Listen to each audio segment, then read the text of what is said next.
Candlelight by Louise Garwood, from Weird Tales, November 1925. Read by Dale Grothman. From the land of spirits she came to him, and he was afraid. Candlelight by Louise Garwood. David closed the great oak door behind his departing guests, happy at last to hear their laughter and their footsteps mingle with the patter of rain outside. How long had they stayed and tired him with their good-natured talk? And they could never have understood why he wanted to be alone. Now his silent house was left all to him, and he might abandon his mind to the memories which seemed to creep like spectres from the dusty corners and faded curtains, to the strange dream that he had borne in his heart so long. He walked across the thick carpet to the fireplace where the embers were smoldering and casting a glow on the hearth. From overhead on the mantel the light of the candelabra flickered and danced down about his graying hair. He heard the drip-drip of the rain on the casement sills. Then a gust of wind crowded the drops into a flurry. "Hush, hush," it seemed to say. Was it wind or a sigh? He started. There was the odor of violets again. He walked to the window and opened it so that the damp air blew upon him, and his face twisted in his effort to speak aloud, but he could only whisper, "Eleanor." Drip, drip, patter, patter, answered the rain. He closed the window and sighed, went back to stare once more at the embers and press his temples with cold fingers. Yes, she would come back. She would come back to the old house, which had grown musty and dismal for want of her, to him, David, whose heart had grown musty and dismal for the want of her. She had promised to come back again sometime in early spring, and he had waited through the years, so long that his hair had grown touched with gray and his face had become lined. But now it would be different. He knew that she was near. Else why that sound of muffled footsteps he had heard of late, sometimes following, sometimes going before him over the velvet carpet through the lonely halls? The swish of curtains that had moved as if from a person passing by. The odor of violets here and there, her violets. And strangest of all, the little yellowed handkerchief he had found in the carven chair, the handkerchief belonging in the chest where he kept the trifles she had once used. Around it, too, clung the breath of violets, together with the same odor that had given forth by the sunless rooms downstairs. The chest was always locked, yet he had found the kerchief. "Eleanor, where are you?" His own voice startled him. He suddenly saw that the ashes in the grate were no longer smoldering rosily. They were getting gray. It must be time for him to go to bed. So after he put the screen around the fireplace, he began to extinguish the lights on the mantel, taking one from its socket to guide him up the stairway. The last one of all he left burning. For her, he thought, and gave a whimsical smile. Then he turned and left the room to its fantastic shadows, to the whispering of the wind, to the soft laughter, which is really the patter of raindrops against the sills. Above, on the high ceiling, danced the flickering light of the candles, while before him, gaunt and tall, moved his own shadow, and it fluttered ahead as he hastened up the steps. At the landing, where the stairway divided into two smaller flights, he turned, and after ascending the one that led to the right wing of the house, crossed the narrow hall into his room. Here, with fresh tapers lighted, and his favorite armchair and books, it did not seem so lonely. Yet he did not wish to read. He wanted to open the small chest and look at its array of relics one by one. When he unlocked it, a musty sweetness stole out. Sitting there, he fingered the yellow handkerchief, the silk fan with the flowers painted on it, the gloves, yellow also now. The human hands that had worn them could never touch him again. Tears and prayers might bring her spirit back, but they could never restore those warm hands to his clasp. Then he unfolded a scarf. How sheer and delicate it was, like her. How it breathed of her. He buried his face in it. "Oh, my dear, you promised. I have waited so long. Aren't you coming back? It's been lonely, Eleanor." The scarf fell from his hands. What was that noise? He rose, straining to hear, peering out into the darkness of the stair landing, then sank back again. Of course, the casement in the library. It had not been repaired, and the March wind was making it rattle. But he had best not worry to go down and fasten it. There were other things to look at, as if he had not gone over them 1,000 times before. The pretty brooch, the comb, the letters written in faded ink. He was reading one of these letters when, as the wind died down, he heard through the steady pour of the rain a sound that was not the rattling of the casement. It was distinct and clear. Click, clack. David wanted to go to the door, but he could not move, except to rise and stand motionless in front of his chair as the kerchief, brooch, and letters fell and scattered on the floor. His heart beat hard and sent a wave of red into his face. Click, clack. A footstep on the uncarpeted stair. The light touch of a woman's slipper. Click. The rain came steadily down. He waited. The visitor seemed to have paused. In a moment the steps began again and came up slowly. 1, 2, 3, 4, 5. There were 13 before the landing could be reached. Click, clack, click. 8, 9, 10, clack. At last he saw something. It was an aureola of light which, as the steps came nearer, grew into a semicircle. Candlelight, but no shadow fell before it. Advancing within the light was the outline of a head of dark hair, then a white neck and shoulders, until finally upon the landing stood a slim figure clad in a pale robe. A hand rose to shade the candle, and slowly the figure turned and looked up toward him with large eyes.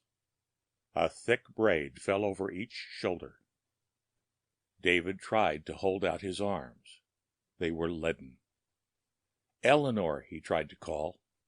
A gasp came from between his parted lips. And she stayed there a minute, smiling, then came toward him up the smaller steps. Click, clack, click, very slowly, and after crossing the hall, she stood in the doorway of his room.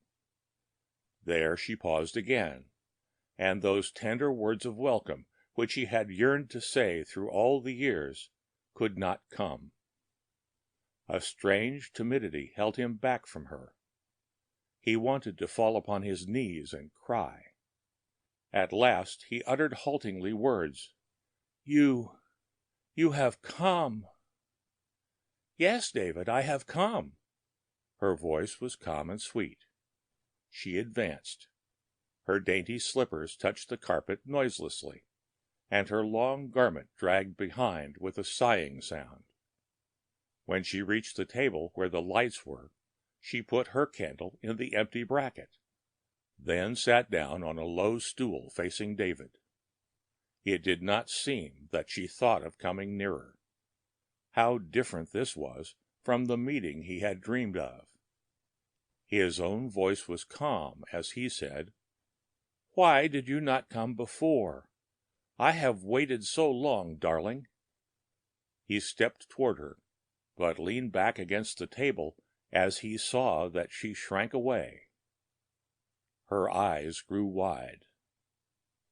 "It has not been long. It has only been a little while." The wind whined through the gables outside. David watched her draw the white robes close around her, while a new loneliness rose in his heart. "Has it seemed short to you, then? Oh, the long, long years, Eleanor! They have made me old. And you say, a little while? Why were they so strangely calm? Why were they not in each other's arms with that sweet, warm embrace of old?" The smile was gone from her lips now. She said mournfully, "I have tried to come to you so many, many times, and I could not. Sometimes I was at your window whispering to you. Then I would laugh and tap the panes, but you never heard." "How could I know?" He shook his head. She sighed, and it seemed that there were violets in the room. "I am glad to be here. I am glad to be near you, David." She drew the robe closer about her again. "It was lonely and cold." David shuddered. Where was it lonely and cold? She made a vague gesture that caused the open sleeve to fall back from her arm. "Out there." After a few minutes, she looked down at the things which lay on the floor at their feet, and the open chest. "What are these?" Once more that queer loneliness. "Don't you know, Eleanor? Surely you remember." "No." "Why, they are your own. Your letter, dear, the comb that you wore in your hair." How small and like a child she looked as she slipped down from the stool and knelt above the relics. She held up the yellowed handkerchief and looked at him with a question in her eyes. "This, David. I think I remember." He shuddered again. After that she looked no more at the things, but straight up into his eyes. "I like to be here," she said simply. "It is warm and sweet where you are, David." His heart beat faster as he looked down and saw something of the old light burning in those strange eyes. "And I am old, Eleanor. I grew old when you left me. Everything grew old and musty and dismal when you went away." He motioned to the ceiling with bits of cobwebs in its corners, to the faded carpet. "But you are young and beautiful." She gave a laugh that sounded like the patter of rain against the casement. "No, no, it is you who are young. I am not young." The eerie laugh pattered again. "David, I—" She seemed to be groping for words she could scarcely remember. "I love you." She rose. She stretched out her white arms. She was coming toward him. He shivered and grew cold as she drew nearer. Her arms touched him. He shrank away. They encircled him. He tried to pull back, but he was held by terror. Her icy lips were seeking his. The fragrance of violets was heavy in his nostrils and deadly, and heavier still the damp, moist odor of the mold around their roots. "Don't, don't!" he cried. "You are—oh, God, go away!" The white arms fell from around him, and she cringed. He looked into the eyes of unutterable sadness. Then she covered her face with her slender hands and rocked her body to and fro, moaning, "Oh, oh, oh! I tried and tried to come, and I came to you at last, and you were afraid. You are afraid of me." He could not speak. He clung to the table, weeping. The mournful voice went on. "I must go away. It will be lonely and cold, and I can never come back any more." Slowly, she went over to where the candles burned and lifted one from the bracket, shading it with her hand. She turned her piteous face toward him again, crooning the words over and over to herself, as if they were a weird song. "You were afraid." And now she was walking through the doorway, the long garment trailing behind her, the dark braids swinging loosely. David could not follow. "Come back! Come back!" he tried to call, but the words were only a whisper. Click, clack, click, clack. Then click, clack again, further and further away. He listened and watched until the halo of light grew smaller and smaller, and the footsteps died off in the silence, while the wind and rain outside sounded as if they had taken up the burden of her moaning. "Oh, oh, oh, I came to you, and you were afraid." A sharp pain. David jerked his head up. It had struck the wooden chest that lay on his knees. How strange! He could not remember having sat down again, or having gathered the things from the floor. Stranger still, the candles, which had been only half burned when she was there, flickered fitfully in their sockets, ready to expire. One at a time the flames fluttered and went out.